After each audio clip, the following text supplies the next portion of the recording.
भिक्षा तालीम जे वफ़ाक़ी वज़ीर मदद अली सिंधी भिक्षा पहुची दरगाह भिटाई जे मज़ार ते चादर चढ़े मुल्क जी तरक़ी बहितरी ऐं सलामीअ लाइ दुआ घुरी। तालीम जे वफ़ाक़ी वज़ीर मदद अली सिंधी मीडिया सां ॻाल्हाईंदे चयो त मुल्क में इलेक्शन ज़रूर थींदी। उहे अफ़वाह आहिनि त का इलेक्शन न थींदी, इलेक्शन वक़्त ते थींदी। भिक्षा पब्लिक स्कूल जो कमु 21 सालनि खां रोकियो पियो आहे।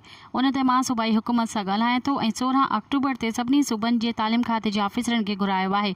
उन में सिंध जी सेक्रेटरी तालीम खे चवंदसि त पब्लिक स्कूल भिक्षा जो कमु जल्द करायो वञे। लतीफ़ सिंध जो रूहानी रहबर आहे, जेतिरो बि थी सघियो लतीफ़ जी नगरीअ लाइ कमु कबो। हुन चयो त सिंध जी यूनिवर्सिटियुनि जा माली मसइला बि हल कया वेंदा ऐं यूनिवर्सिटियुनि में तालीम जो मयार बहितर कयो वेंदो। उन खां अॻु में वफ़ाक़ी वज़ीर तालीम मदद अली सिंधी सक़ाफ़ती मरकज़ी भिक्षा, शाह लतीफ़ म्यूज़ियम भिक्षा जो दौरो बि कयो।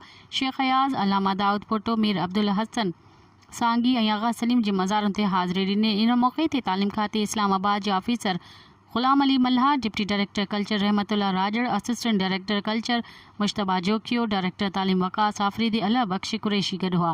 मज़ीद ख़बरनि ऐं तफ़सीलात लाइ विज़िट कयो असांजी वेबसाइट www.awamiNewsHD.com ऐं ॾिसंदा रहो अवामी न्यूज़ HD।